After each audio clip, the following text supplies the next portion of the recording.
Hello बच्चों, मैं हूं डॉक्टर अखिलेश पांडे। ये है आपका पसंदीदा चैनल साइंस वाला एकेडमी। सबसे पहले बच्चों, आप लोगों को बहुत बहुत बहुत शुक्रिया इतनी ढेर सारी लाइक्स के लिए और इतने ढेर सारे सब्सक्राइब्स के लिए। ऐसे ही बच्चों, अगर ये वाला वीडियो भी आप लोगों को पसंद आए तो मेरा उत्साह बढ़ाते रहें। आज मैं आप लोगों के लिए लेकर आया हूं एक नया टॉपिक, केमिकल बॉन्ड्स।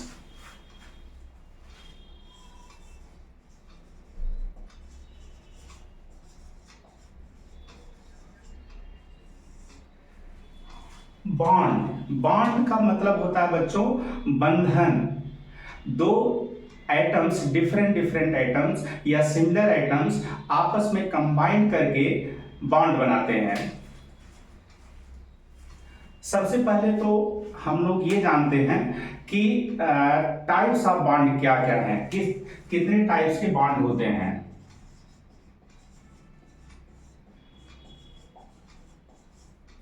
तो स्पेशली 3 प्रकार के बॉन्ड आज मैं आप लोगों को बताऊंगा। Ionic bond, covalent bond and coordinate bond.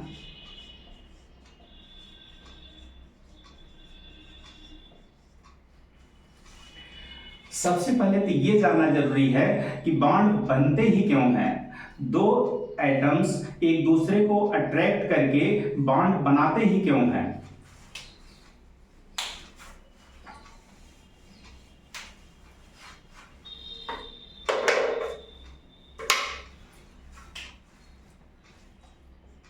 Reason, what is the reason of chemical bonding.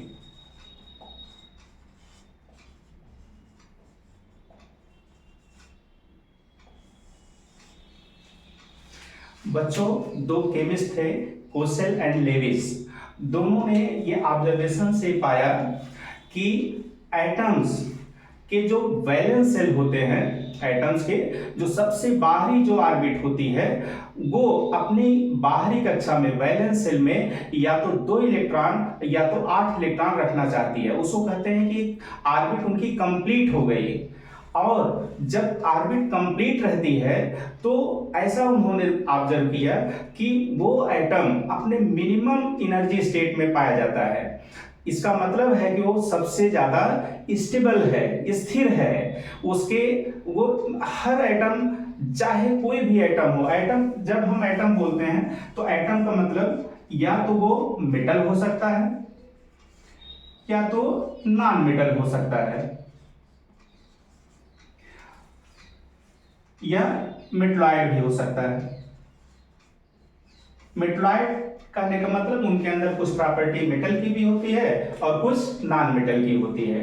तो एवरी एटम, कोई भी एटम हो, चाहे वो मेटल हो, चाहे वो नॉन मेटल हो, चाहे मेटलॉइड हो, सारे metals, non metals and metalloid ये चाहते हैं कि वो अपने मिनिमम एनर्जी स्टेट में रहें ताकि वो स्टेबल हों। हर कोई स्थिरता चाहता है। तो स्थिरता लेकिन उनको मिलेगी कैसे? जब उनके वैलेंस सेल यानी कि सबसे बाहरी कक्षा में, एटम के सबसे बाहरी कक्षा में या तो 2 इलेक्ट्रॉन हो या तो 8 इलेक्ट्रॉन हो। इसको ऑक्टेट रूल बोलते हैं या डुप्लेट रूल बोलते हैं। डुप्लेट या ऑक्टेट, इसका मतलब कि उनका बाहरी कक्षा कंप्लीट है, जितने इलेक्ट्रॉन उसमें होने चाहिए उतने इलेक्ट्रॉन उसमें हैं, और तब जाकर के किसी भी एलिमेंट को या किसी भी एटम को स्टेबिलिटी मिलती है। थोड़ा सा स्ट्रक्चर ऑफ एटम को भी हल्के में बता दें ताकि आप लोगों को और क्लियरिटी आ जाएगी।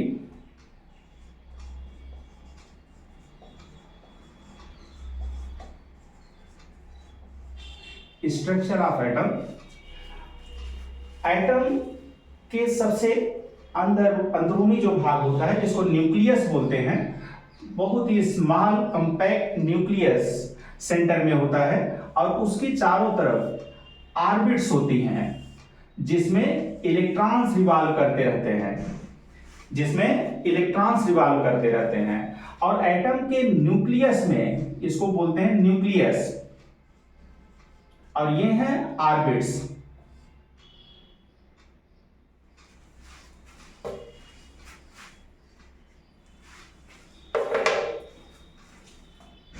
ये हैं ऑर्बिट्स।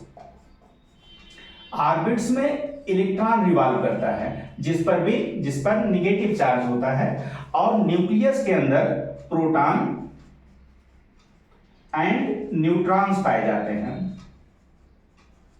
प्रोटॉन्स पे पॉजिटिव चार्ज होता है, न्यूट्रॉन्स न्यूट्रल होता है, और एटम इटसेल्फ इलेक्ट्रिकली न्यूट्रल होता है। इलेक्ट्रिकली न्यूट्रल इसका मतलब है कि उस पर कोई चार्ज नहीं पाया जाता है। रीजन क्या है कि न्यूट्रॉन तो ऑलरेडी न्यूट्रल है, इलेक्ट्रॉन पे मैंने बताया कि निगेटिव चार्ज है, और प्रोटॉन पे पॉजिटिव चार्ज है। इसका मतलब कि किसी भी एटम में number of electron is equal to the number of protons.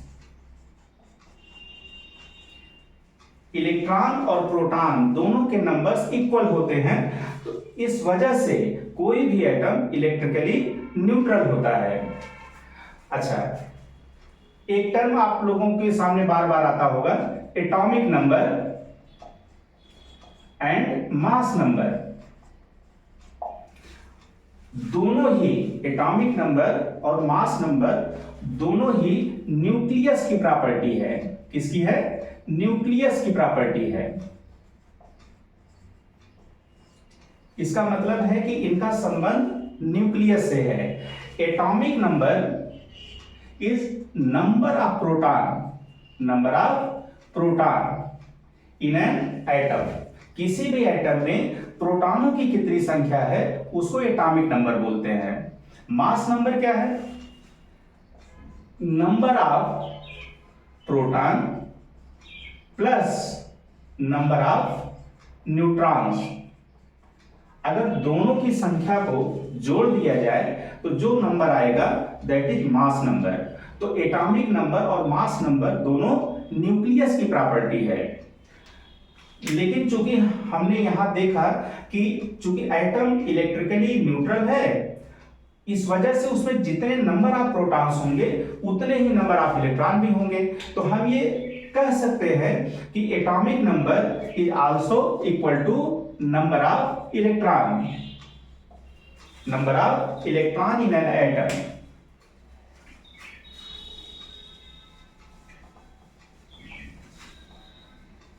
यहीं पे बच्चों एक चीज और समझ लेते हैं कि किसी भी एटम की जो सबसे बाहरी कक्षा है जिसमें इलेक्ट्रॉन्स पाए जा रहे हैं उसको वैलेंस सेल बोलते हैं। क्या बोलते हैं? Valence shell. और इसके अलावा जितनी भी अंदर वाली ऑर्बिट्स हैं और न्यूक्लियस और सभी इनर ऑर्बिट्स, उसको एक टर्म बोला जाता है कर्नेल, KERNEL, कर्नेल। तो वैलेंस सेल सबसे बाहरी जो ऑर्बिट है जिसमें इलेक्ट्रॉन रिवॉल्व कर रहा है, उसमें कितने इलेक्ट्रॉन हैं, उनमें कितने इलेक्ट्रॉन हैं उसको बोला जाता है वैलेंस इलेक्ट्रॉन। क्या बोला जाता है? Valence electrons. तो अभी जो मैंने बताया कि डुप्लेट या ऑक्टेट, यानी कि हर एटम अपने वैलेंस सेल में या तो 2 इलेक्ट्रॉन करना चाहता है या तो 8 इलेक्ट्रॉन करना चाहता है, उसको बोला जाता है कि ये मतलब उसका इलेक्ट्रॉनिक कॉन्फ़िगरेशन कंप्लीट हो गया। उसका इलेक्ट्रॉन जितना होना चाहिए उसके आउटर मोस्ट ऑर्बिट में वो कंप्लीट हो गया। अगर डुप्लेट की बात जब होती है, इसका मतलब कि उसके केवल एक ही सेल में इलेक्ट्रॉन पाए जा रहे हैं, क्योंकि जो सबसे अंदर वाली सेल है उसमें केवल 2 ही इलेक्ट्रॉन फिल किए जाते हैं। इसके बाद जो सेकेंड वाली सेल है ऑर्बिट है उसमें 8 इलेक्ट्रॉन होते हैं, 4 5 6 7 8। तो डुप्लेट की बात तभी आती है जब उसमें एक ही केवल ऑर्बिट में इलेक्ट्रॉन हो। ठीक है, इसके अलावा जितने भी एटम्स हैं, जितने भी एटम्स हैं, एटम्स जब हम बोल रहे हैं तो आप लोगों के दिमाग में मेटल्स और नॉन मेटल्स दोनों आ जाने चाहिए। तो चाहे मेटल हो चाहे नॉन मेटल हो, वो जिसमें एक से ज्यादा ऑर्बिट्स में इलेक्ट्रॉन पाए जा रहे हैं, वो अपने सबसे बाहरी कक्षा में कितने इलेक्ट्रॉन रखना चाहेंगे? 8। तो डुप्लेट मतलब 2, ऑक्टेट मतलब 8। तो 8 इलेक्ट्रॉन, अगर एक से ज्यादा ऑर्बिट में इलेक्ट्रॉन है तो वो अपना मेटल और नॉन मेटल कोई भी हो अपने सबसे बाहरी कक्षा यानी कि वैलेंस शेल में 8 इलेक्ट्रॉन रखना चाहेगा। अगर केवल एक ही ऑर्बिट में इलेक्ट्रॉन है तो अपने जो है सबसे बाहरी कक्षा, चूंकि उसकी मतलब फर्स्ट है या सेकेंड में एक या दो ही इलेक्ट्रॉन हो, जिसको क्यों निकाल करके मतलब एक ऑर्बिट में ही केवल फुलफिल्ड रखना चाहता है, तो वो 2 इलेक्ट्रॉन करके अपने ऑर्बिट को कंप्लीट कर सकता है। उसको कहते हैं कि इसका ऑर्बिट कंप्लीट है, फुली फिल्ड है, ताकि वो स्टेबल रहे। इसी को ऑक्टेट रूल बोलते हैं। तो यही रीजन है कि एटम्स आपस में एक दूसरे को अट्रैक्ट करते हैं ताकि उनकी जो सबसे बाहरी ऑर्बिट में या तो 2 इलेक्ट्रॉन हो या तो 8 इलेक्ट्रॉन हो जाए। यही रीजन है केमिकल बॉन्ड बनने के। अच्छा, हम लोग केमिस्ट्री में ये भी देखते हैं कि हर तरीके के कॉम्बिनेशंस पॉसिबल नहीं है। जैसे H2O पॉसिबल है लेकिन H5O पॉसिबल नहीं है, H4O पॉसिबल नहीं है। क्यों? ऐसा क्यों? क्यों कुछ ही कॉम्बिनेशंस पॉसिबल हैं और कुछ कॉम्बिनेशंस पॉसिबल नहीं हैं, और क्यों सारे एटम्स मिल करके कंपाउंड नहीं बनाते? क्यों कुछ ही एटम्स हैं जो कंपाउंड बनाते हैं, कुछ बनाते हैं और कुछ नहीं बनाते? उसके पीछे का क्या रीजन है? अभी जैसा मैंने बताया कि हर एटम में चाहता है कि उसकी सबसे बाहरी जो कक्षा है वो कंप्लीट रहे, यानी कि अगर उसमें एक ही ऑर्बिट है जिसमें इलेक्ट्रॉन भरे हुए हैं तो वो 2 रखना चाहता है, या वो सबसे बाहरी कक्षा में 8 इलेक्ट्रॉन करना चाहता है। तो जिसका ऑलरेडी कंप्लीट हो, अगर किसी का सबसे बाहरी जो वैलेंस शेल है, जो बाहरी ऑर्बिट है, अगर ऑलरेडी उसमें इलेक्ट्रॉन्स फुली फिल्ड हैं तो वो उसको जरूरत ही नहीं है, वो तो ऑलरेडी स्टेबलाइज्ड है, तो वो फिर क्यों बॉन्ड बनाएगा? उसको जरूरत ही नहीं है। बॉन्ड बनते ही इसीलिए हैं कि ताकि जिनके अंदर कमी है वो अपनी कमी को पूरा कर लें, ताकि उनके ऑक्टेट कंप्लीट हो जाए। तो उन्हीं को इनर्ट गैसेज बोलते हैं। उन्हीं को क्या बोलते हैं? Inert gases. मतलब वो इनर्ट हैं, उनको जरूरत ही नहीं है कि वो किसी और को मिल करके कंबाइन करके कोई कंपाउंड बनाए। थोड़ा सा पीरियोडिक टेबल के बारे में भी बताते हैं, उससे आपका कंसेप्ट और क्लियर हो जाएगा।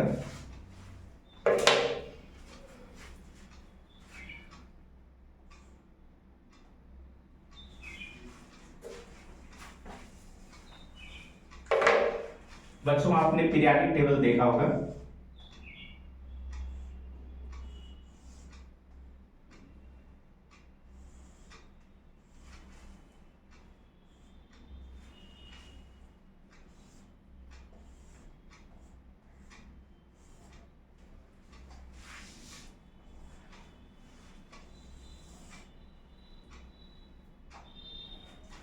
ये पीरियोडिक टेबल में जब हम ऊपर से नीचे आते हैं वर्टिकल लाइन में, इसको ग्रुप्स बोलते हैं।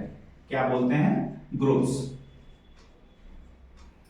और राइट टू लेफ्ट इसको पीरियड बोला जाता है। क्या बोला जाता है? पीरियड।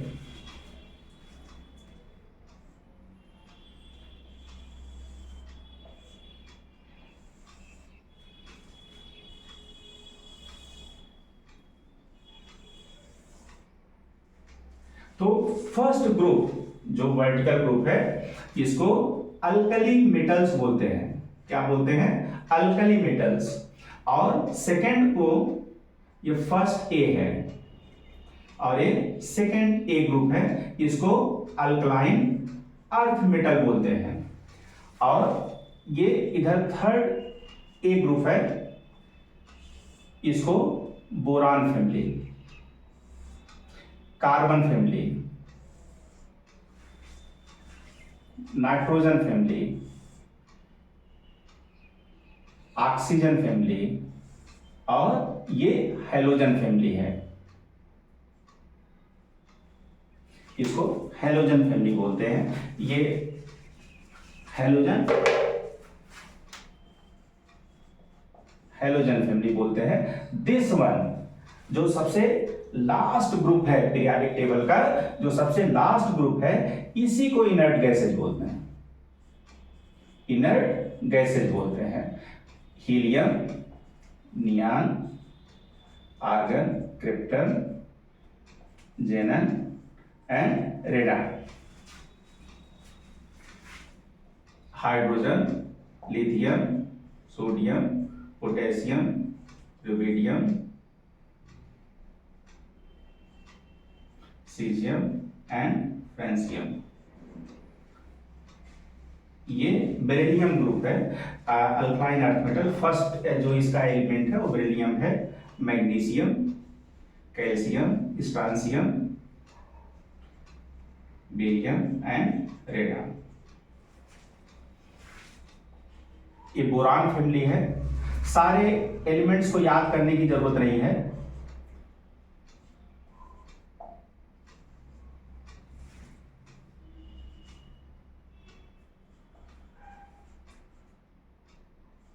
जर्मेनियम, टिन, लेड,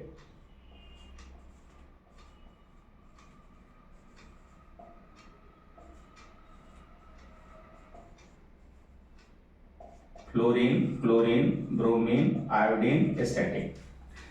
तो ये पीरियोडिक टेबल बनाने के पीछे रीजन क्या है, ये समझाना है बच्चों कि पीरियोडिक टेबल में एक्सट्रीम लेफ्ट की तरफ, इधर ये लेफ्ट साइड है और ये राइट साइड है। तो एक्सट्रीम लेफ्ट जितना हम जाते जाएंगे तो उतना मेटालिक कैरेक्टर ज्यादा मिलेगा। जो एलिमेंट्स हैं वो मेटल्स, जितने अच्छे मेटल्स हैं वो एक्सट्रीम लेफ्ट की तरफ हैं, और जितने अच्छे नॉन मेटल्स हैं, जैसे जैसे हम राइट की तरफ जाएंगे उतने अच्छे नॉन मेटेलिक प्रॉपर्टी मिलेगी, उतने अच्छे नॉन मेटल्स मिलेंगे। तो इससे एक अच्छा आइडिया लग जाता है। और आप इसको क्यों मैं बता रहा हूं अभी आप समझ जाएंगे। ये बच्चों इसको एस ब्लॉक एलिमेंट्स बोलते हैं और ये पी ब्लॉक एलिमेंट्स हैं और ये डी ब्लॉक एलिमेंट्स हैं। और नीचे आप लोगों ने देखा होगा पीरियोडिक टेबल में कुछ एलिमेंट्स लिखे रहते हैं, उसको एफ ब्लॉक एलिमेंट्स बोलते हैं।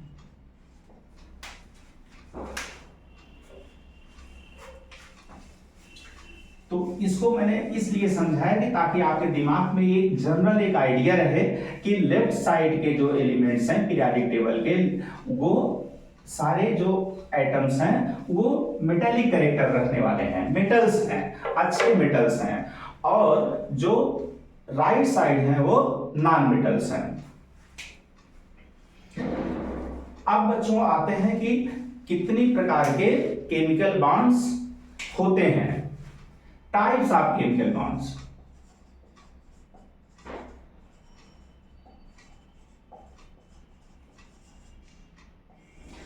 Types of chemical bond. Ionic bond, number 2 covalent bond, और नंबर 3 कोऑर्डिनेट बॉन्ड।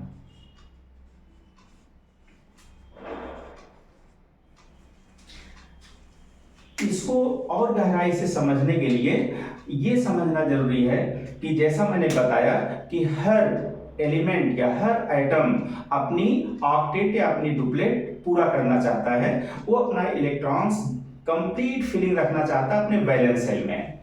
तो वो कैसे करता कैसे है, पहले तो इसको समझना है कि वो ऑक्टेट कंप्लीट कैसे होती है। तो उसके दो तरीके हैं, एक है how atoms complete their octet. पहला तरीका है बाय ट्रांसफर ऑफ इलेक्ट्रॉन, और दूसरा तरीका है बाय शेयरिंग ऑफ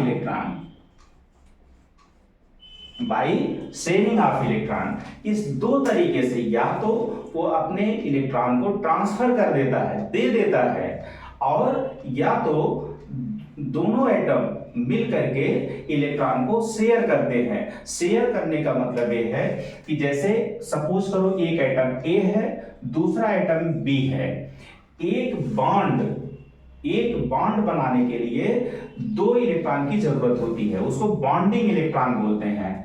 एक इलेक्ट्रॉन इसका दोनों मिलकर के अगर बॉन्ड बना रहे हैं तो इसको क्या बोलते हैं, बॉन्डिंग इलेक्ट्रॉन। दोनों इलेक्ट्रॉन क्या बोलते हैं, बॉन्डिंग इलेक्ट्रॉन।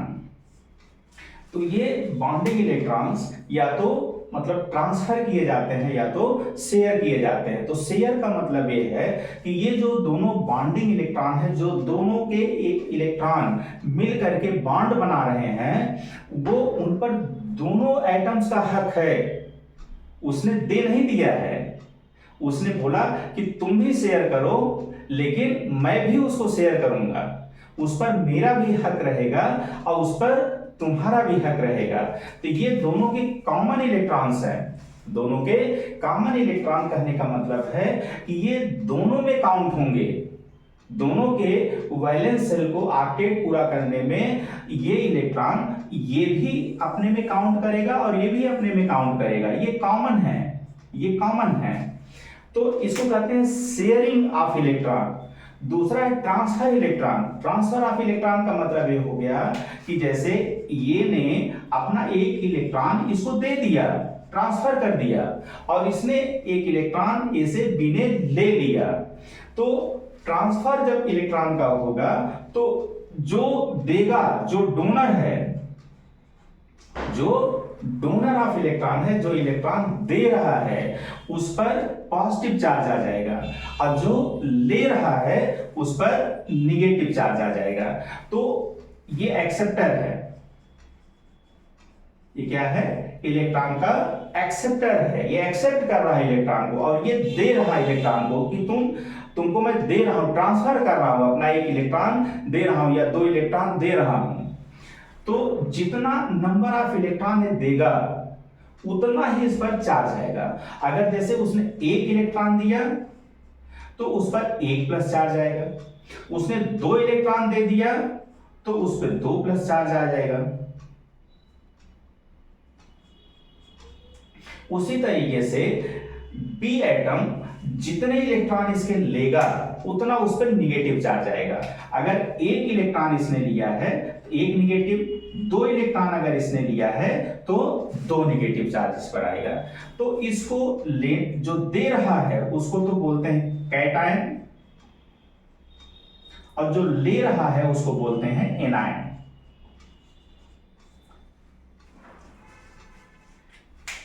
तो ये जो है जहां पे कैटायन और एनायन बन रहे हैं और उनके बीच में बॉन्ड बन रहा है, उसी को आयनिक बॉन्ड बोलते हैं। ये जो टाइप ऑफ बॉन्ड है इसको बोलते हैं आयनिक बॉन्ड। जहां पे एक दे रहा है इलेक्ट्रॉन, एक ले रहा है इलेक्ट्रॉन। जहां ट्रांसफर ऑफ इलेक्ट्रॉन की बात होगी वहां पे कौन सा बॉन्ड बनेगा, आयनिक बॉन्ड।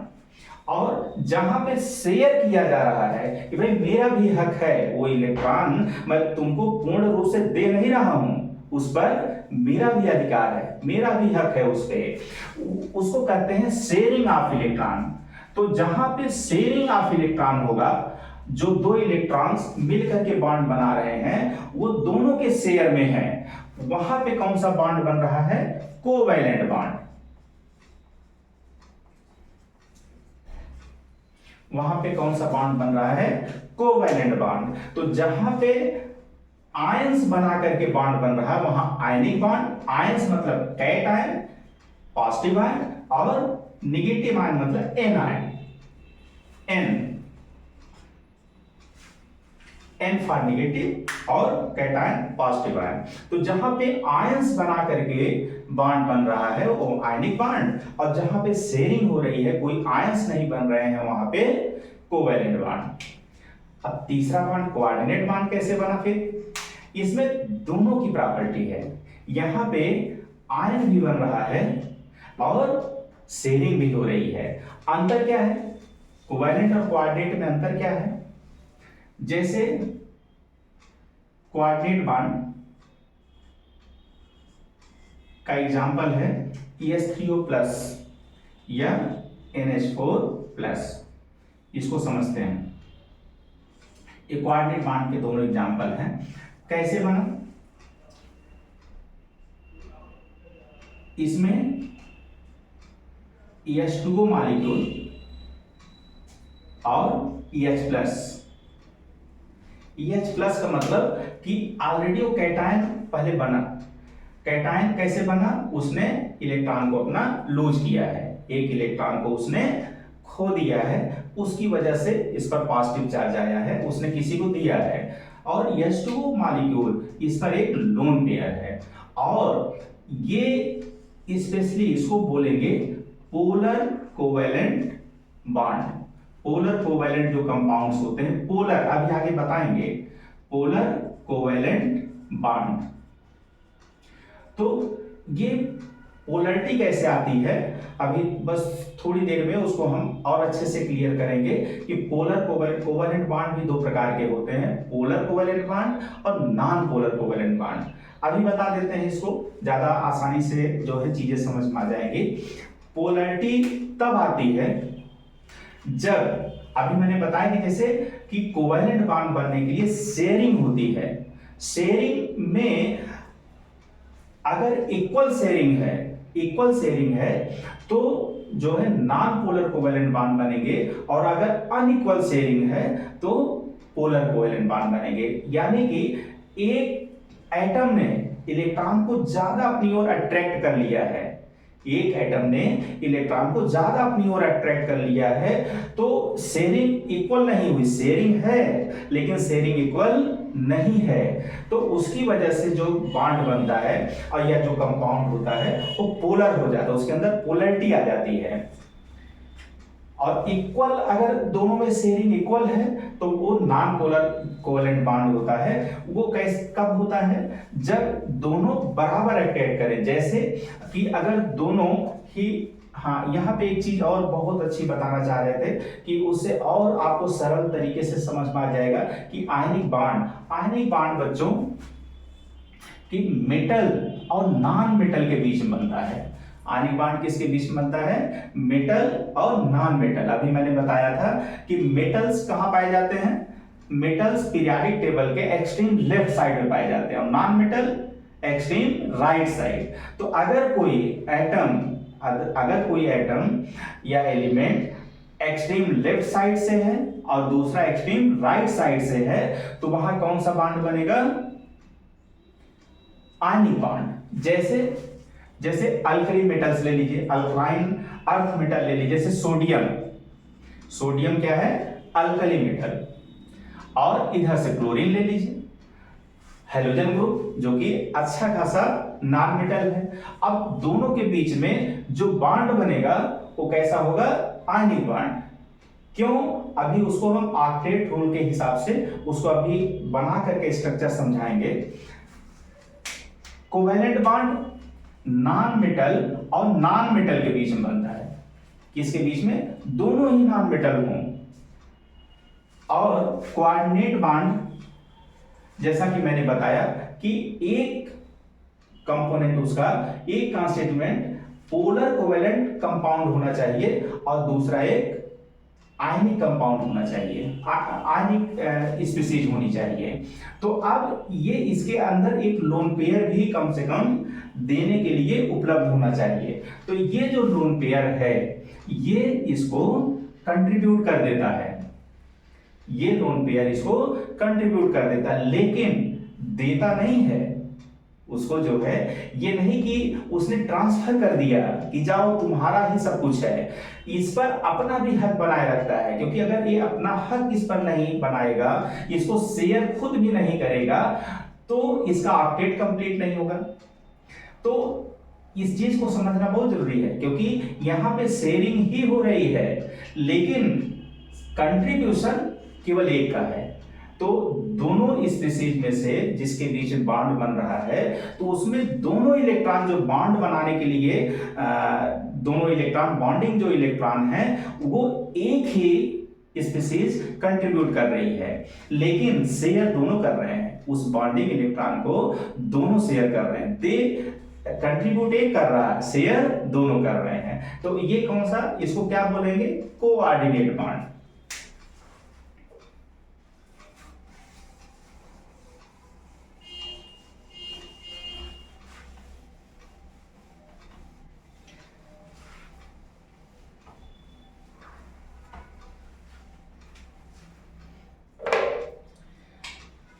जब अगर हमको ये समझना हो कि कौन से बॉन्ड बनने की प्रोबेबिलिटी ज्यादा है या किस तरीके के बॉन्ड बनने की प्रोबेबिलिटी कम है, तो उसको समझने के लिए ये चार टर्म्स पहले हम लोग अच्छे से समझ लें, तो हमारे लिए बहुत आसान हो जाएगा ये समझना कि यहाँ पे आयनिक बॉन्ड बनने की प्रोबेबिलिटी ज्यादा है या कोवेलेंट बॉन्ड बनने की प्रोबेबिलिटी ज्यादा है।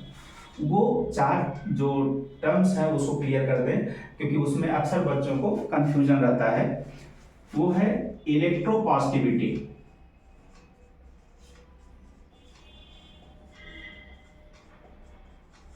इलेक्ट्रोपॉजिटिविटी। दूसरा है इलेक्ट्रोनिगेटिविटी,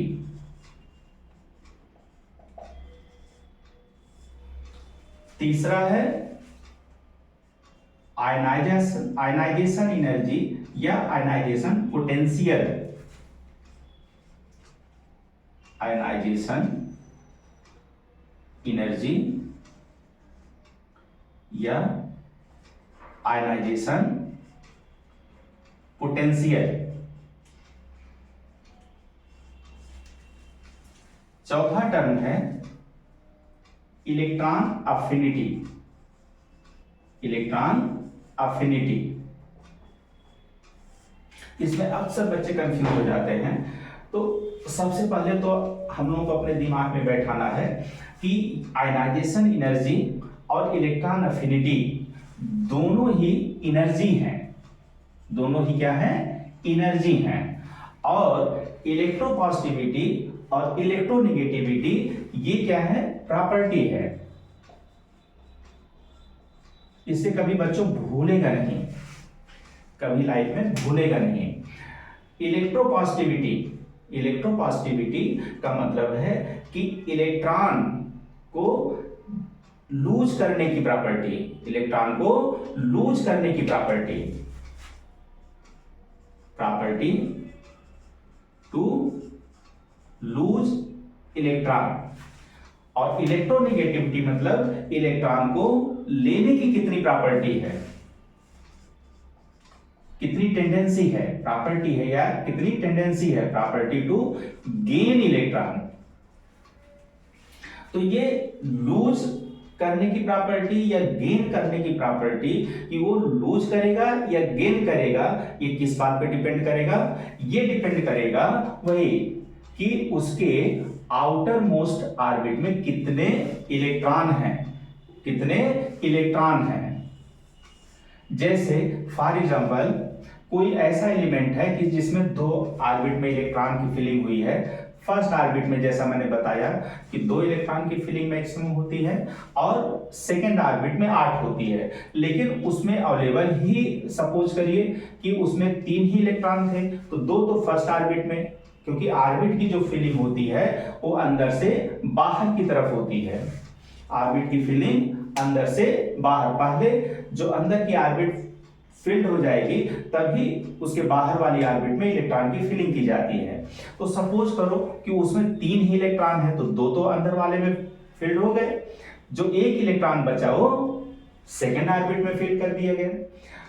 अब अगर इसको अपना ऑर्बिट को कंप्लीट करना है तो जैसा मैंने बताया था कि वो या तो डुप्लेट करना चाहेगा, सबसे बाहरी ऑर्बिट में चाहेगा कि 2 इलेक्ट्रॉन हो जाए, या तो वो चाहेगा कि उसके बाहरी ऑर्बिट में 8 इलेक्ट्रॉन हो जाए। तो उसकी अभी इस समय प्रेजेंट में इसके बाहरी ऑर्बिट में कितने इलेक्ट्रॉन हैं? केवल 1 इलेक्ट्रॉन। अब आप सोच के देखो कि ये 1 इलेक्ट्रॉन को अगर लूज कर देता है, अगर ये 1 इलेक्ट्रॉन को लूज कर देता है तो अब इसका ये जो सबसे बाहरी ऑर्बिट, ये तो खत्म हो गई ऑर्बिट, इसमें कोई इलेक्ट्रॉन ही नहीं बचा। तो अब बाहरी ऑर्बिट ये हो गई, तो अब कितने इलेक्ट्रॉन हो गए? 2। और दूसरा तरीका क्या था कि ये या तो 1 इलेक्ट्रॉन को लूज करे या तो 7 इलेक्ट्रॉन को ले, तभी तो 8 होगा। या तो 1 इलेक्ट्रॉन को लूज कर दे या तो 7 इलेक्ट्रॉन ये किसी से ले। अब आप कॉमन सेंस से ही आप देखो कि आपको समझ में आ जाएगा कि इसके लिए 7 इलेक्ट्रॉन को लेना आसान है, पाना आसान है किसी से, या इलेक्ट्रॉन 1 इलेक्ट्रॉन जो उसके सबसे बाहरी अभी कक्षा में है उसको लूज करके वो कक्षा ही खत्म कर दे, और उसके अब जो सबसे बाहरी कक्षा हो गई, फर्स्ट हो गई, उसमें 2 इलेक्ट्रॉन ऑलरेडी हैं। तो इसको अपना डुप्लेट कंप्लीट करना आसान होगा। ये किसकी बात हो रही है? तीन किसमें होते हैं? ये लिथियम है। ये क्या है? लिथियम है। तो लिथियम, जैसे सपोज करिए सोडियम का एग्जांपल लेते हैं, तो सोडियम का एटॉमिक नंबर 11 है। तो न्यूक्लियस फर्स्ट ऑर्बिट में 2 इलेक्ट्रॉन, इसके बाहरी ऑर्बिट में 8 इलेक्ट्रॉन, 8 2 10। अब थर्ड ऑर्बिट में केवल 1 इलेक्ट्रॉन। सेम कंडीशन कि अब अगर ये 1 इलेक्ट्रॉन को लूज कर देता है तो अब ये ऑर्बिट खत्म। अब सबसे बाहरी ऑर्बिट जो है सेकेंड हो गई, उसमें ऑलरेडी 8 इलेक्ट्रॉन है, तो उसका ऑक्टेट कंप्लीट हो गया। यही इसी को ऑक्टेट को ही तो कंप्लीट करने के लिए बॉन्ड बनते हैं। तो ये क्या चाहेगा? सोडियम हमेशा चाहेगा कि वो अपने इलेक्ट्रॉन को लूज करे। तो इलेक्ट्रॉन को लूज करने की जिसकी टेंडेंसी होती है उसी को मेटल बोला जाता है या इलेक्ट्रोपॉजिटिव कैरेक्टर बोला जाता है।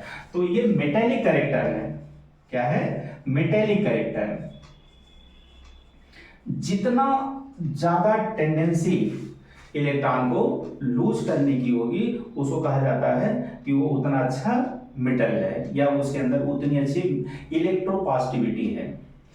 तो अगर आप समझ जाओ कि जैसे किसी का न्यूक्लियस के बाहर एक ही ऑर्बिट है, उसमें इलेक्ट्रॉन है, उसको इलेक्ट्रॉन लूज करना आसान रहेगा कि सेकेंड या थर्ड या फोर्थ ऑर्बिट से इलेक्ट्रॉन लूज करना आसान रहेगा। इसको कैसे समझेंगे? इसको ऐसे समझेंगे कि न्यूक्लियस पे तो पॉजिटिव चार्ज है, इलेक्ट्रॉन पे निगेटिव चार्ज है। क्या है? Negative charge.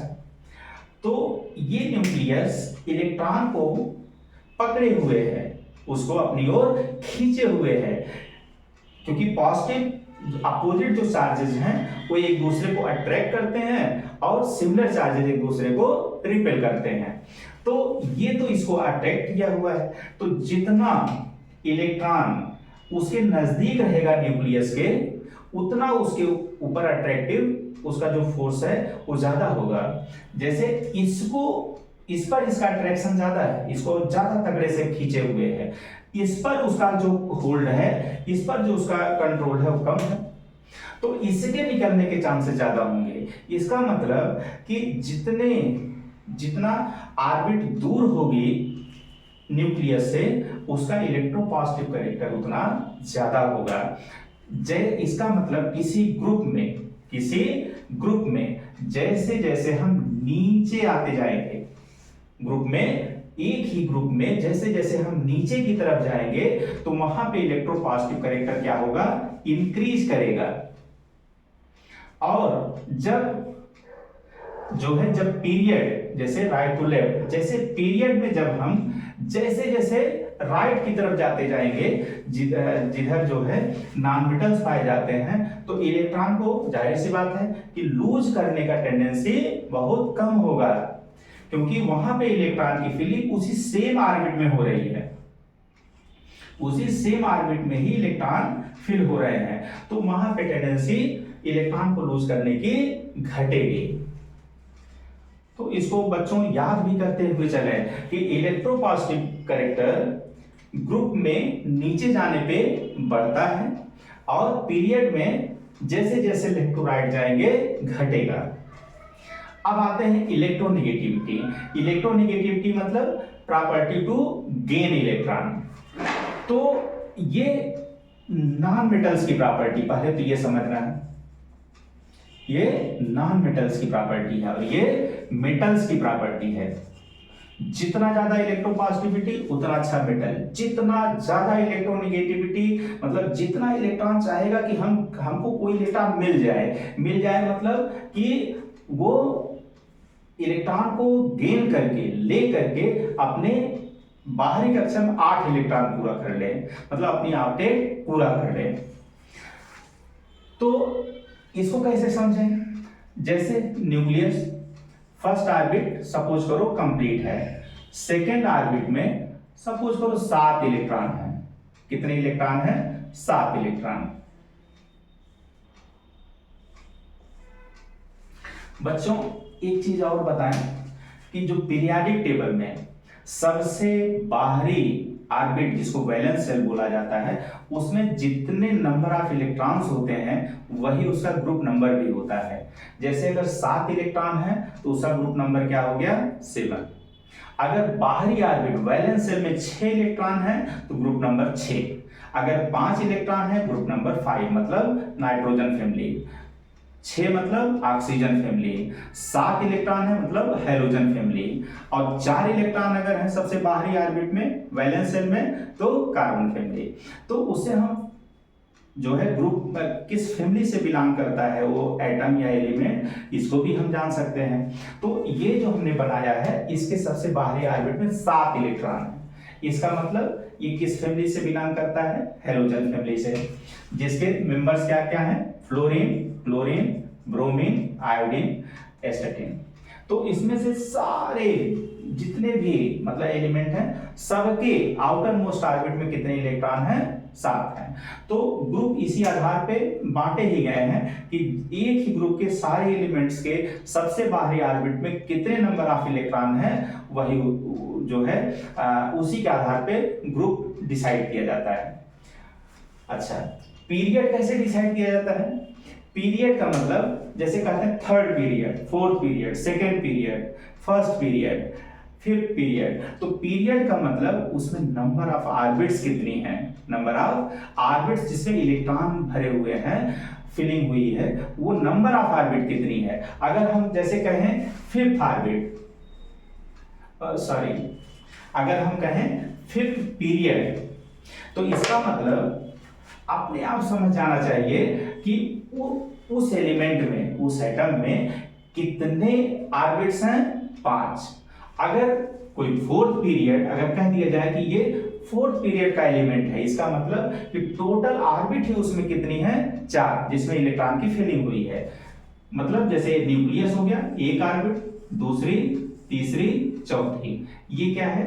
ये किस पीरियड का एलिमेंट है? 4। तो हम नंबर ऑफ ऑर्बिट जिसमें इलेक्ट्रॉन की फिलिंग हुई है उसी को देख करके बता सकते हैं कि किस पीरियड से बिलोंग करता है। और उसके सबसे बाहरी कक्षा में वैलेंस शेल में कितने इलेक्ट्रॉन है उसको देखते ही हम बता सकते हैं किस ग्रुप का है। तो अगर कोई जैसे इसमें 7 इलेक्ट्रॉन हमने बनाया है, इसका मतलब ये 7th ग्रुप का है। किस ग्रुप का है? 7th ग्रुप का है। अब ये अपने आउटर मोस्ट ऑर्बिट में कितने इलेक्ट्रॉन रखना चाहेगा? 8 या 2।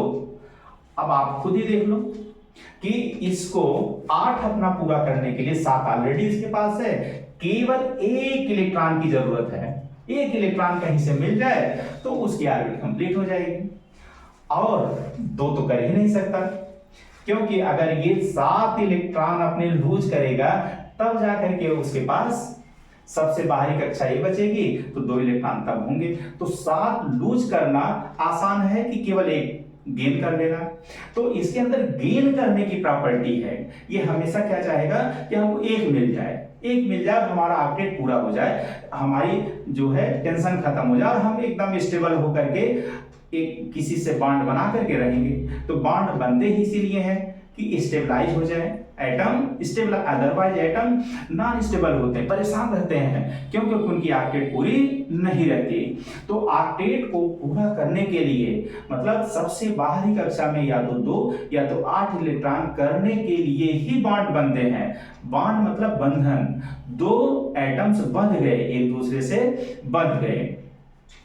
तो इससे हम एक आइडिया भी लगा सकते हैं कि कौन किससे बंधना चाहेगा। जैसे फर्स्ट ग्रुप है, फर्स्ट ग्रुप कहते ही अब आपके दिमाग में तुरंत आ जाना चाहिए कि इसके आउटर मोस्ट ऑर्बिट में वैलेंस शेल में कितने इलेक्ट्रॉन है, 1। तो वो एक देने के लिए परेशान है, 1 इलेक्ट्रॉन देने के लिए परेशान है। ये मेटल है, क्योंकि फर्स्ट और सेकेंड ग्रुप जो है सबसे अच्छे मेटल्स हैं, तो ये देने के लिए परेशान है। सेकेंड वाला वो भी मेटल है, बहुत अच्छा मेटल है, वो 2 इलेक्ट्रॉन देने के लिए परेशान है।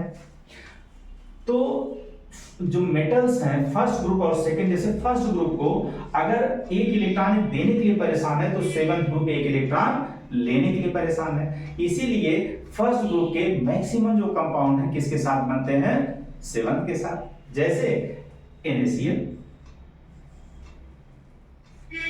सेकेंड पे आते हैं, जैसे मैग्नीशियम। सेकेंड में कौन कौन है, beryllium, magnesium, calcium, strontium, barium और रेडियम, ये रेडियो एक्टिव है। तो जैसे मैग्नीशियम, अगर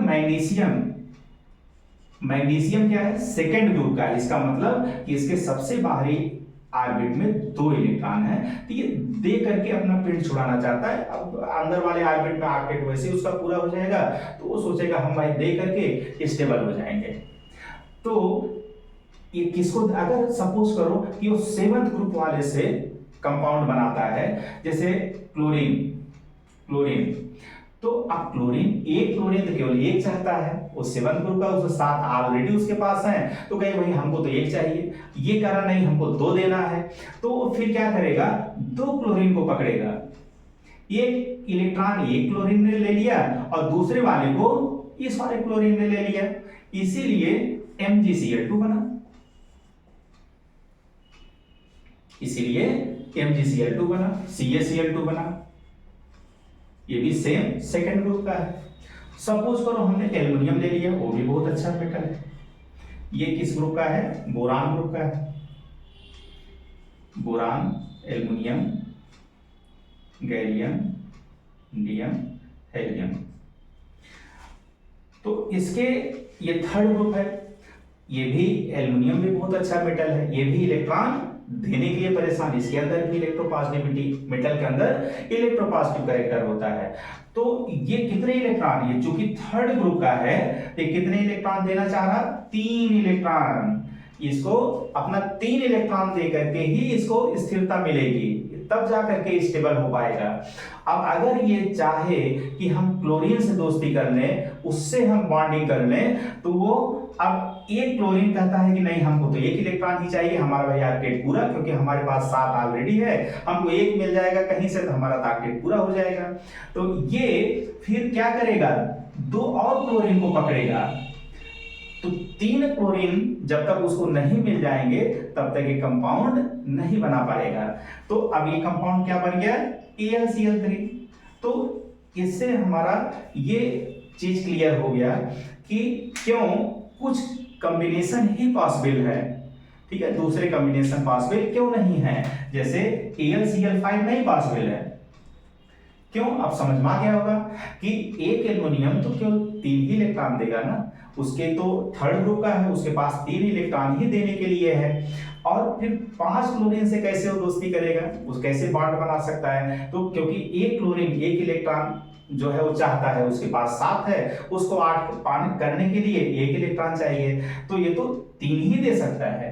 तो 3 ही केवल क्लोरीन को तो ये जो है बॉन्ड बना पाएगा। तो इस तरीके से हमको ये चीज भी क्लियर हो गई कि क्यों नेचर में कुछ कॉम्बिनेशन पॉसिबल है और कुछ कॉम्बिनेशन पॉसिबल नहीं है। और ये भी क्लियर हो गया यहीं पे कि अगर किसी एटम के, किसी एलिमेंट के बाहरी कक्षा यानी कि वैलेंस शेल में ऑलरेडी 2 या 8 इलेक्ट्रॉन है, मतलब उनकी ऑर्बिट जो है वैलेंस शेल की ऑर्बिट कंप्लीटली फिल्ड है, तो उसको फिर बॉन्ड बनाने की क्या जरूरत है, क्योंकि वो ऑलरेडी स्थिर है। वो एग्जांपल्स क्या है, इनर्ट गैसेज। इसीलिए इनर्ट गैसेज कंपाउंड नहीं, वो इनर्ट है, उनका नाम ही उसी पे पड़ा है कि वो इनर्ट है, वो कंपाउंड नहीं बनाते। अभी इस लेवल तक तो यही, ऐसा नहीं कि वो बिल्कुल कंपाउंड नहीं बनाते, कुछ ऐसे इनर्ट गैसेज हैं जो जिनके कंपाउंड्स मिल चुके हैं, वो तो आगे जो है बड़ी क्लासेज में हम बताएंगे।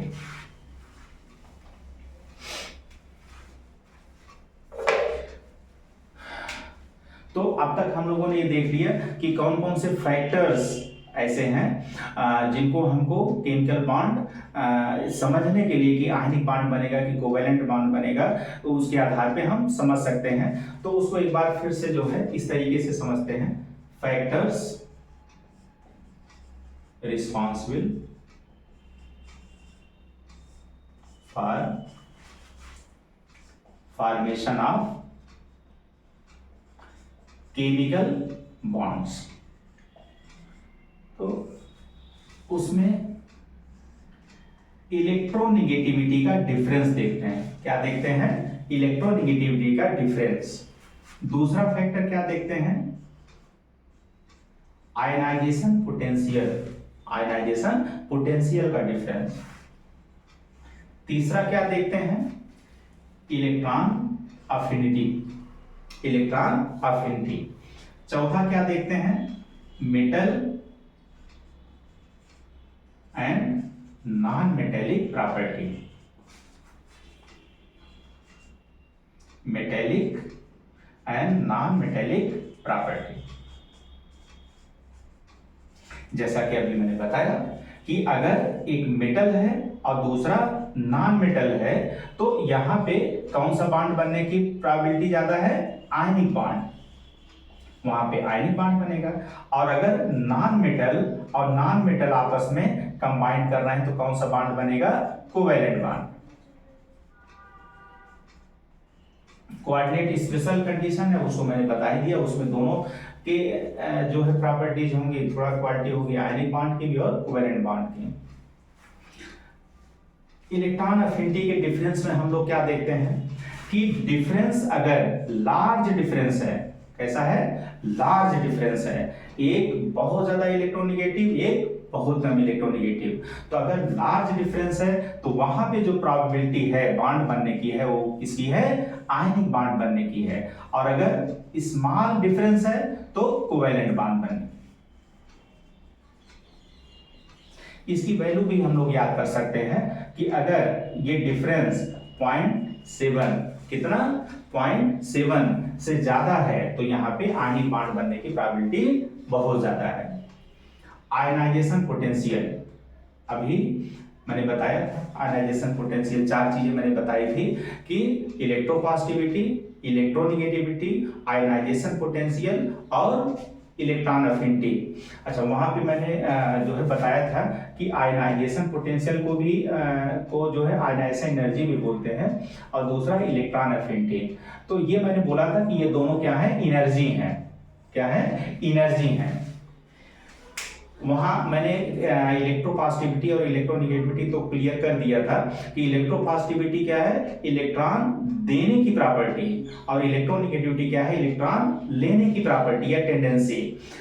ये मैंने क्लियर नहीं किया था, यहां बता दे रहा हूं कि आयनाइजेशन पोटेंशियल और आयनाइजेशन एनर्जी दोनों एक ही चीज है।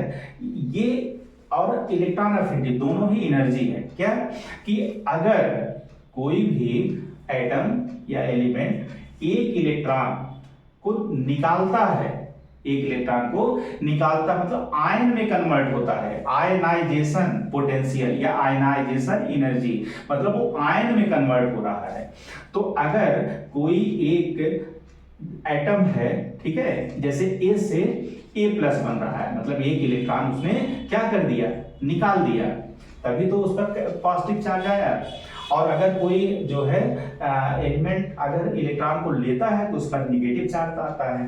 तो एक इलेक्ट्रॉन को निकालने के लिए आप सोचो कि इलेक्ट्रॉन को निकालना है, किसी एलिमेंट या किसी एटम में से निकालना है, तो हमको तो एनर्जी देनी पड़ेगी ना।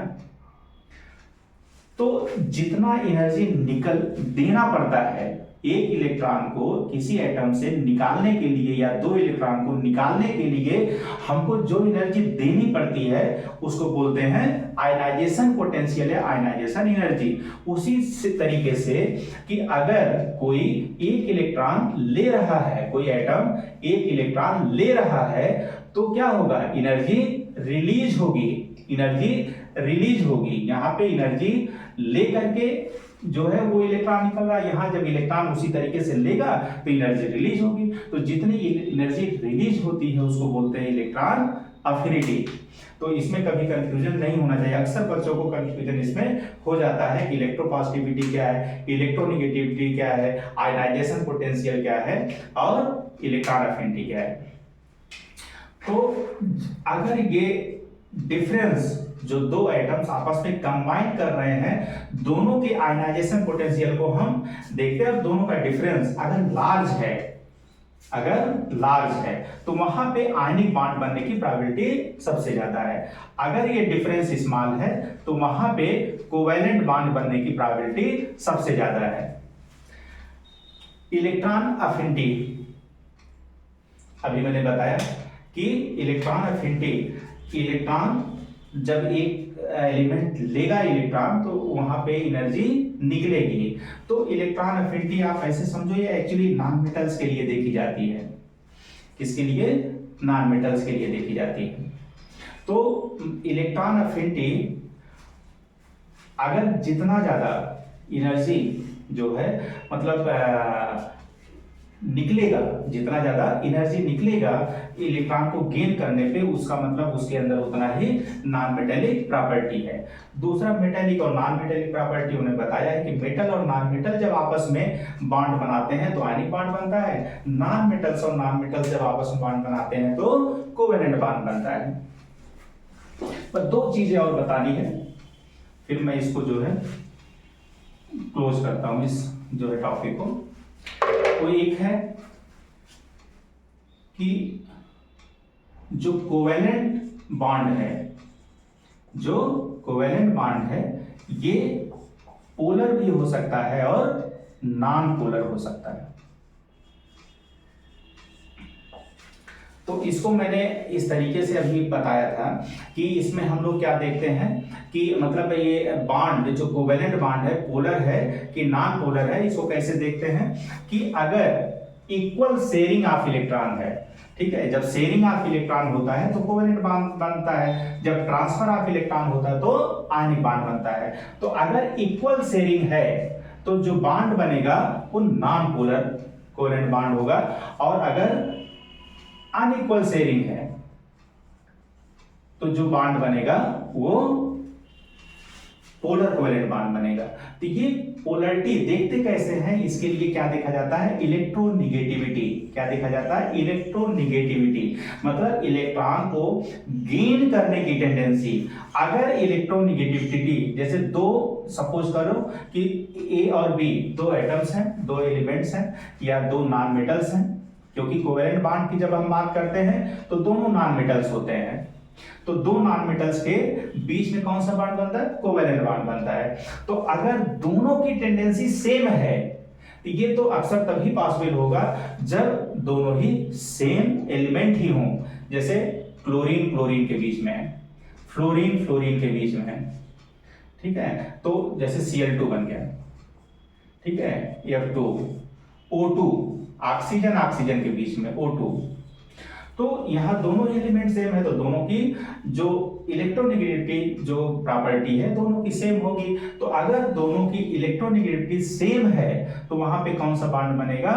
Non polar. अगर दोनों ही नॉन मेटल और नॉन मेटल की जो इलेक्ट्रोनेगेटिविटी जो है अगर डिफरेंस है इलेक्ट्रोनेगेटिविटी डिफरेंस है तो वहां पे पोलर कोवैलेंट बॉन्ड बनेगा। तो इलेक्ट्रोनेगेटिव डिफरेंस होने से होता क्या है, सपोज करिए कि एक नॉन मेटल ए है, दूसरा नॉन मेटल बी है, तो इलेक्ट्रोनेगेटिविटी का मतलब है इलेक्ट्रॉन को खींचने की, लेने की, गेन करने की प्रॉपर्टी, टेंडेंसी। तो अगर सपोज करो ये दो इलेक्ट्रॉन है, ये दोनों इलेक्ट्रॉन के बीच में बॉन्ड बना है, मतलब ये इसको बोलेंगे कि ये बॉन्डिंग इलेक्ट्रॉन है, ये दोनों इलेक्ट्रॉन दोनों लोग शेयर कर रहे हैं, लेकिन खींच ज्यादा कौन रहा है, जिसकी इलेक्ट्रोनेगेटिविटी ज्यादा होगी। सपोज करो कि ए की जो इलेक्ट्रोनेगेटिविटी है वो बी से ज्यादा है, इसका मतलब कि ये इस इलेक्ट्रॉन को ज्यादा अट्रैक्ट किया रहेगा।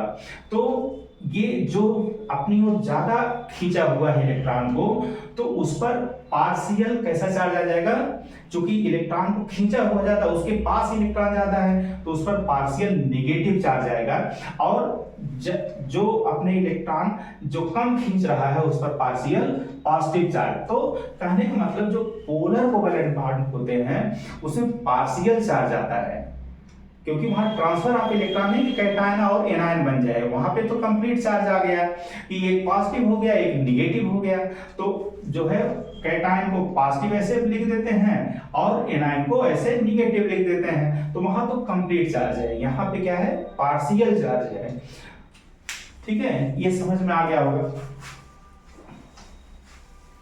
तो इस तरीके से कोवैलेंट जो कंपाउंड्स हैं उनमें जो कोवैलेंट बॉन्ड पाए जाते हैं वो पोलर भी हो सकते हैं और नॉन पोलर भी हो सकते हैं। उसके पीछे का रीजन क्या है, डिफरेंस इन इलेक्ट्रोनेगेटिविटी। अगर इलेक्ट्रोनेगेटिविटी सेम है तो वो नॉन पोलर कोवैलेंट बॉन्ड, और इलेक्ट्रोनेगेटिविटी अगर डिफरेंट है तो पोलर कोवैलेंट बॉन्ड। अब आते हैं फेजांस रूल। फेजांस रूल, फेजांस रूल क्या है कि आयनिक जो बॉन्ड होता है, आयनिक बॉन्ड में भी कोवैलेंट कैरेक्टर डेवलप हो जाते हैं। तो covalent character in ionic bond, ionic bond कब बनते हैं, बाय ट्रांसफर ऑफ इलेक्ट्रॉन। कैसे, ट्रांसफर ऑफ इलेक्ट्रॉन। तो जब कोई बॉन्ड ट्रांसफर ऑफ इलेक्ट्रॉन से बन रहा हो तो आयनिक बॉन्ड है, तो उसमें भी कोवैलेंट कैरेक्टर डेवलप हो जाता है।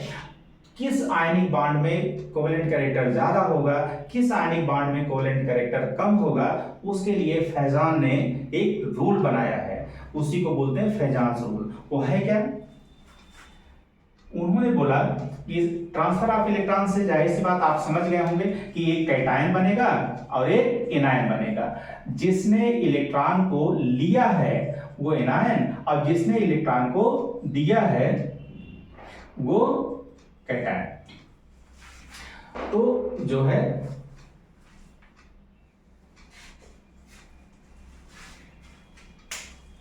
कोवैलेंट कैरेक्टर कैसे जानेंगे कि कोवैलेंट कैरेक्टर आयनिक इस बॉन्ड में ज्यादा है या कम है, उसके लिए फेजांस ने बताया अपने रूल में कि जो कैटायन होता है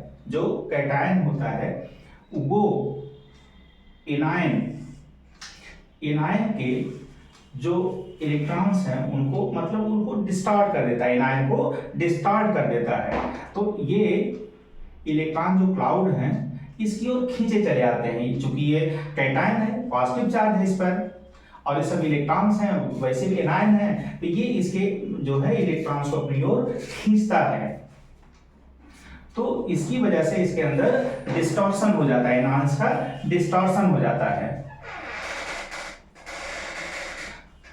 डिस्टॉर्शन ऑफ एनायन, इसको एक टर्म दिया गया है पोलराइजेशन। क्या, पोलराइजेशन। तो यही पोलराइजेशन ही है जिसकी वजह से कोवैलेंट कैरेक्टर आयनिक बॉन्ड में आ जाता है। तो जितना ज्यादा पोलराइजेशन उतना ज्यादा कोवैलेंट कैरेक्टर, इसको याद रखना है। जितना ज्यादा polarization is directly proportional to covalent character. Covalent character in ionic bond. जितना ज्यादा पोलराइजेशन उतना ज्यादा कोवेलेंट कैरेक्टर। ये बहुत क्वेश्चन पूछा जाता है बार बार कॉम्पिटिटिव एग्जाम्स में, इसको अच्छे से समझना है कि जितना ज्यादा डिस्टॉर्शन उतना ज्यादा पोलराइजेशन। तो डिस्टॉर्शन को ही पोलराइजेशन बोलते हैं, जितना ज्यादा पोलराइजेशन उतना ज्यादा covalent character.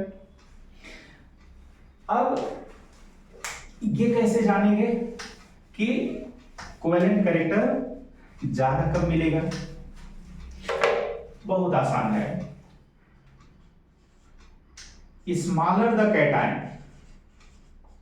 Smaller the cation, cation जितना छोटा होगा, कैटायन में जितनी कम ऑर्बिट्स होंगी उतना छोटा होगा। जैसे फर्स्ट ग्रुप है तो उसमें मैंने बताया कि उसमें एक ही ऑर्बिट है, एक ही सेल है। सेकेंड ग्रुप है 2 सेल है। थर्ड ग्रुप है जो है फर्स्ट पीरियड है तो 1 सेल है, सेकेंड पीरियड है तो 2 सेल है, थर्ड पीरियड है तो 3 सेल है। तो जितना स्मॉल होगा कैटायन का साइज उतना उसके अंदर पोलराइजेशन वो ज्यादा करेगा। इसका मतलब कोवेलेंट कैरेक्टर उतना ज्यादा होगा। तो जितना स्मॉलर कैटायन होगा उतना कोवेलेंट कैरेक्टर ज्यादा होगा। कोवेलेंट कैरेक्टर मोर, इसको ऐसे साइन से बना सकते हैं। Larger the anion, larger the anion, anion का साइज जितना बड़ा होगा, मतलब अगर 5th पीरियड का है तो वो ज्यादा, फोर्थ पीरियड से उसका साइज ज्यादा बड़ा है, सेकेंड पीरियड से ज्यादा बड़ा है। तो जितना बड़ा एनायन होगा उतना कोवेलेंट कैरेक्टर उसमें ज्यादा होगा। तीसरा एक चीज जो देखते हैं कि मोर द चार्ज, चार्ज भी देखते हैं कि अगर कैटायन है 1+ चार्ज है कि 2+ चार्ज है कि 3+ चार्ज है, एनायन है कि 1 नेगेटिव चार्ज है, 2 नेगेटिव चार्ज है और 3 नेगेटिव चार्ज है। More the charge on cation और एनायन, दोनों में से किसी पर भी चार्ज अगर ज्यादा है तो कोवेलेंट कैरेक्टर ज्यादा होगा। तो ये 3 चीजों को हम लोग देखना होता है कि कैटायन में साइज छोटा होना चाहिए, एनायन में साइज बड़ा होना चाहिए, और चार्ज जितना ज्यादा होगा उतना ही उसके अंदर कोवेलेंट कैरेक्टर ज्यादा होगा। इसको एग्जांपल्स लेके भी देखा जा सकता है।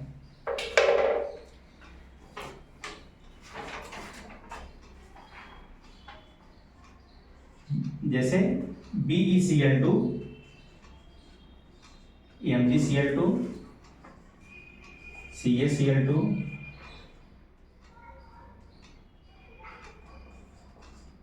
SrCl2,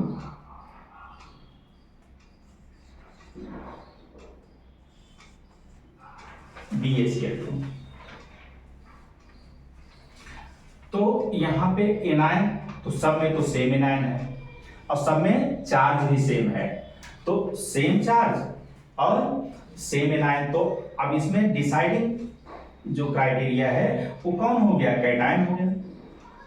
तो कैटायन में हमने क्या बोला था कि स्मॉलर द कैटायन, तो ये एक ही ग्रुप के हैं, तो एक ही ग्रुप के सारे एलिमेंट्स हैं। जैसे जैसे हम नीचे जाएंगे पीरियड की संख्या बढ़ती जाएगी, यानी कि ऑर्बिट की संख्या बढ़ती जाएगी और साइज बढ़ता जाएगा।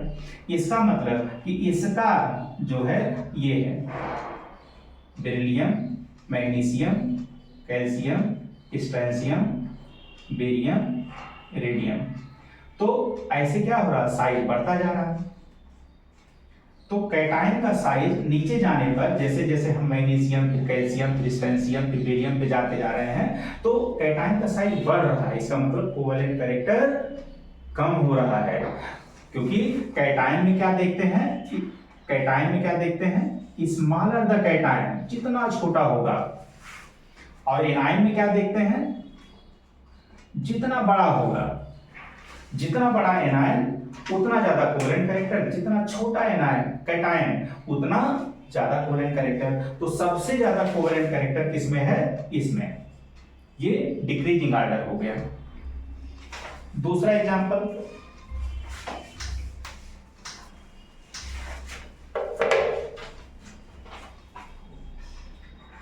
LiF, LiCl, LiBr, LiI। अब यहाँ पे कैटायन जो मेटल है सब में सेम हो गया, तो हम क्राइटेरिया किस पर डिपेंड करेगा, एनायन पे। और एनायन में हम क्या देखेंगे, जितना बड़ा एनायन, अब ये 7th ग्रुप के सारे एलिमेंट्स हैं, fluorine, chlorine, bromine, iodine, statin. तो जैसे जैसे नीचे जा रहे हैं साइज क्या हो रहा है, बढ़ रहा है। तो एनायन का साइज जितना ज्यादा होगा, इसका मतलब जैसे ये आयोडीन है, इसका साइज सबसे ज्यादा सबसे नीचे है, इसके बाद ब्रोमीन है, इसके बाद क्लोरीन है, इसके बाद ये है। इसका मतलब कि जैसे जैसे साइज बढ़ता जाएगा एनायन का, तो कोवेलेंट कैरेक्टर भी बढ़ता जाएगा। यहाँ पे इंक्रीजिंग ऑर्डर हो गया।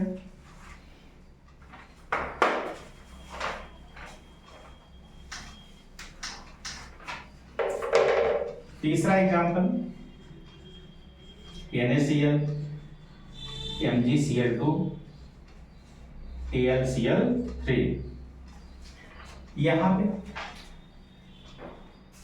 यहाँ पे साइज फैक्टर अब ऑलमोस्ट जो है सिमिलर साइज है, क्योंकि सब एक ही पीरियड से हैं, लेकिन चार्ज सभी अलग अलग है। यहाँ पे डिसाइडिंग फैक्टर कौन हो गया, चार्ज हो गया, साइज नहीं रह गया, न कैटायन का न एनायन का। एनायन तो सब में सेम थे, और ये चूंकि सब एक ही पीरियड के सारे एलिमेंट हैं, इसलिए उनके साइज में बहुत ज्यादा ड्रेस्टिक डिफरेंस नहीं है, लेकिन चार्ज में है। इसमें चार्ज एक है, इसमें जो है +2 है, +1 है, +3 है, मतलब चार्ज ज्यादा तो कोवेलेंट कैरेक्टर ज्यादा। तो हमने चार्ज में क्या बोला था कि चार्ज जितना ज्यादा होगा, चाहे वो कैटायन हो चाहे एनायन हो, तो उतना कोवेलेंट कैरेक्टर ज्यादा होगा। ये भी इंक्रीजिंग ऑर्डर हो गया। लास्ट एक एग्जांपल और लेते हैं,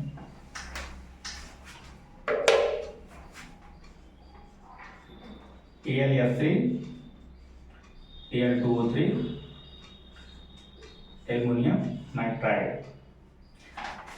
यहाँ एनायन का चार्ज, यहाँ पे एनायन का चार्ज डिफरेंट है, क्योंकि एल्युमिनियम सब जगह तो एल्युमिनियम ही है, तो हम चार्ज किसका देखेंगे, एनायन का देखेंगे। कैटायन का सब जो है, चूंकि कैटायन तो सेम है, इसका मतलब चार्ज भी उसका सेम है, ठीक है। और साइज भी बहुत ज्यादा ड्रेस्टिक डिफरेंस नहीं है। तो यहाँ पर भी जो डिसाइडिंग क्राइटेरिया हो गया, चार्ज हो गया। चार्ज में क्या, ये इसका चार्ज क्या है, -1, इसका -2 और इसका -3। इसका मतलब यहाँ पे एनायन का चार्ज बढ़ रहा। तो चाहे चार्ज एनायन का हो, चाहे चार्ज कैटायन का हो, चार्ज अगर ज्यादा है तो कोवेलेंट कैरेक्टर ज्यादा होगा। कैटायन का साइज जितना छोटा होगा उतना कोवेलेंट कैरेक्टर ज्यादा होगा, एनायन का साइज जितना बिग होगा उतना कोवेलेंट कैरेक्टर ज्यादा होगा। तो आयनिक कंपाउंड में कोवेलेंट कैरेक्टर जानने के लिए ज्यादा है कि कम है, किस रूल को अपनाते हैं, फेजांस रूल को। उसी तरीके से कोवेलेंट कंपाउंड में हमने बताया कि कोवेलेंट कंपाउंड में भी पोलैरिटी होती है, पोलर कोवेलेंट बॉन्ड और नॉन पोलर कोवेलेंट बॉन्ड। जिसमें पोलर बॉन्ड होगा वो पोलर कंपाउंड हो जाएगा, जिसमें नॉन पोलर बॉन्ड होगा नॉन पोलर कोवेलेंट कंपाउंड हो जाएगा। तो आज का लेक्चर यहीं पे समाप्त करते हैं। बच्चों, अगर ये लेक्चर आपको पसंद आया हो तो ढेर सारी लाइक्स, जैसा कि आपने पिछले लेक्चर में दिया, जितनी ज़्यादा लाइक्स देंगे, जितना ज़्यादा उसको सब्सक्राइब करेंगे, जितना ज़्यादा उसको शेयर करेंगे, उतना मेरा मनोबल बढ़ेगा और मैं बढ़िया से बढ़िया और सरल तरीके से आप लोगों को वीडियो अवेलेबल कराता रहूँगा। धन्यवाद।